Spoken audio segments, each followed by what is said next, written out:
19 hours. That's all it took. Ruben Amorim walked out of that Ellen Road press conference yesterday at 6 p.m. and by 1 p.m. today, GMT, he was out of a job. Welcome to the first ever broadcast of the Stretford Standard. I am Rohit. I have followed this club since the 2007-8 season. Well, not really. I have supported this club since the 2007-8 season. I have been following this club since a little while longer. Anyway, I digress.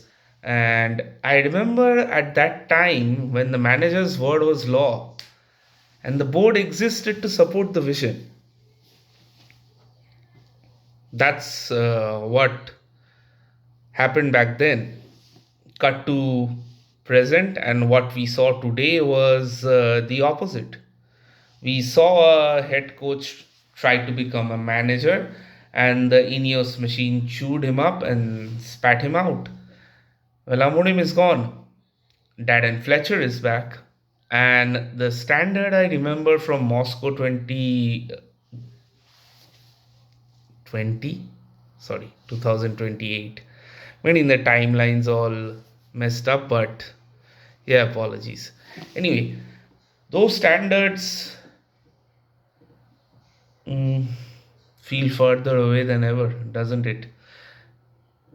And let's get into the bones of the sacking actually. So what was the smoking gun? What was said at Sunday's press conference? Let me just draw up the exact words of the coach and what happened, what transcribed during that press conference. And yeah. Yeah, let's talk about them. Let's talk about the words that actually got him sacked. It wasn't just the 1-1 draw with Leeds. It was Amorim looking the world in the eye and saying, I came here to be the manager, not the coach. And that was a direct shot at Jason Wilcox and Omar Berrada. For months, we've heard whispers of a rift at Carrington.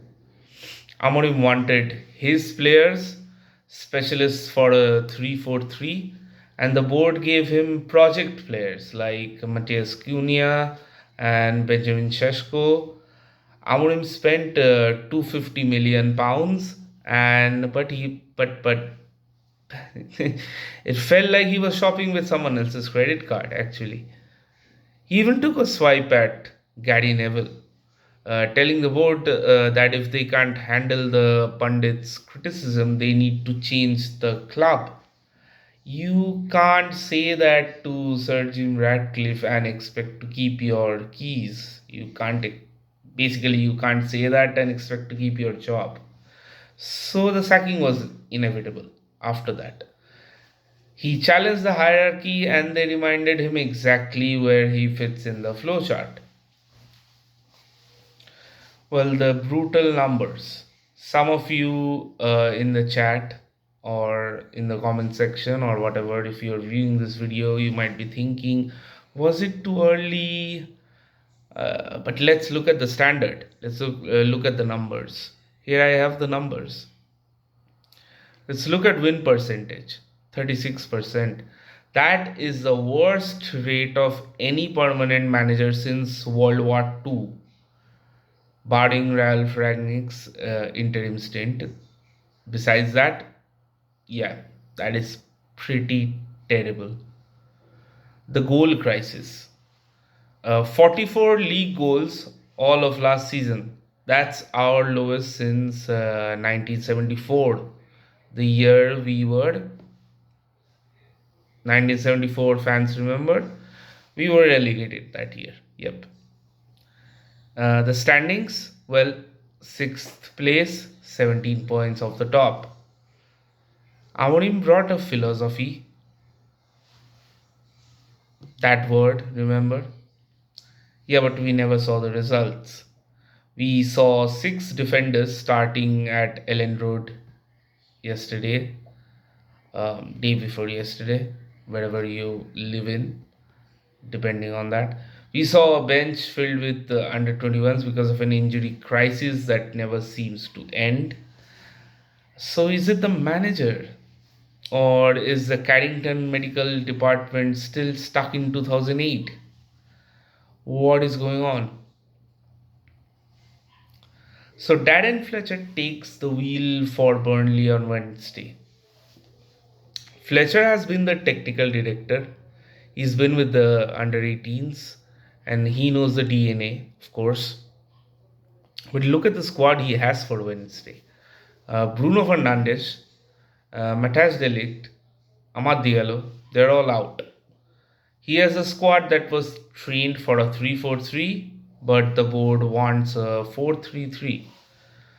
Does Fletcher go back to basics? Does he play the United way just to get a result at Turf Moor? Burnley are 19th. If we don't beat Burnley, the standard isn't just low, it's non existent. I want to see Kobe Manu given the keys. Everyone knows that. Those who know me know that very well. I want to see him given the keys finally. I want to see a team that plays like they actually care about the badge. That's what I want to see. Firstly, be that from Fletcher, be from whoever the board is looking at right now. That's the first two things I want to see. I want to see us playing like we did. I want to see the standards getting high. I want to see Kobe Manu being given the keys. And mostly, I want to see a team that plays like they really, really care about the badge. And speaking of the other managers, the shortlist is already leaking. Our press is super fast. We have been linked to various names. Let's shorten it down to the three names that are floating the most. Starting with Oliver Glasner, the favorite. As of now, I'm reading is probably written like 1,000 page manuscript, because I don't think you can call 1,000 page whatever a resume. I don't think you can call it that. It's a manuscript, it's an epic in certain cultures.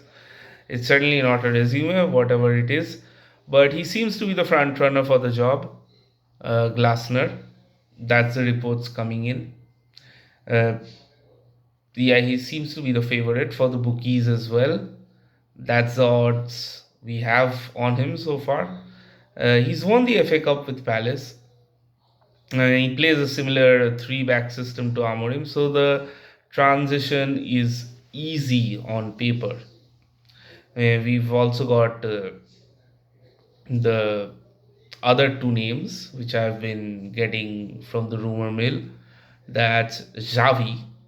Yeah, that's one name the fans have really spoken to me about. The fans want the name. They like his play style and they like his the tactical profile fit or whatever you can call it for Manchester United. But does Xavi want the mess? That's the real question. Because reports say he's hesitant about the January zero budget policy. Because let's be realistic, he or whoever's coming in, Glasner, or if they actually bring someone in, he won't be getting any money to spend in winter, so he has to work with every what he's got right now. And the reports suggest that Xavi is not very keen on the zero budget policy as of now. And of course, the fans, it's called the theater of dreams for a reason, so the fans have already shouted out Zinedine Zidane as well. He's the dream, but he doesn't speak English and he's waiting for the France job. Let's be realistic, that's never gonna happen. The board wants a head coach, okay, someone who doesn't argue about transfers, someone who is a yes man for the Ineos recruitment model. Shout out to Arnav Roy Chaudhary. He's been a great influence and a lifelong Manchester United supporter like me, and I think he's bang on, and you will see more of him as the Stretford standard continues. But as of now, I'm going solo. So yeah, I think he raised a very good point about this thing. The board wants a head coach. Amorim basically called them out, and they're pretty much right on this. They want a head coach. They don't want a manager. They want someone who doesn't argue about transfers. They want someone who is basically a yes man for the Ineos recruitment model, and as Onuga likes to call it, the Daniel Levy model. Because yeah, that's what he told in the interview, right? Sir Jim Ratcliffe. But let's not digress. Is that what we need? Is that what Manchester United needs? And this I want our viewers to comment down below in the box, in the comment box. Spam it, hit the subscribe button, do whatever. Let's grow together. And this is my first question to you, as my viewers and as the community. Is that what we need? Do we need a head coach who is just a yes man for the Ineos recruitment model? Do we need that? Or do we need another big personality who isn't afraid of to break things and do things his own way and stuff like that? So, who is your choice? Who is your ideal choice if we manage to bring someone in and don't stick with Fletcher for the entire recruitment period? Assuming that, who do we bring in? Do we bring in Glasner? Personally, I think it will be Glasner because he's the front runner for the job. The bookies have got him at the most odds, and I personally think they will go for Glasner. But are you satisfied with Oliver Glasner? Are you happy with him? What are your thoughts on him? I want you all to comment on that. And yeah, I'll be closing with that. This is the first of many broadcasts on the Stretford Standard. I'll be back on Wednesday night, hopefully celebrating a Fletch win. Let's have a cheer for Dan Fletcher, guys. He's one of our own. Hopefully celebrating a win, but more likely dissecting another technical disaster. Let's be realistic as well. Get in the comments right now. Was the board right to sack Amorim today? Who is your pick to take over? And most importantly, where is the 2008 spirit? Where has it gone? Has it gone totally? Is it never coming back? Or do you hope for the glory days to be back again? That's what I want you to start our discussion with. Welcome to the Stretford Standard.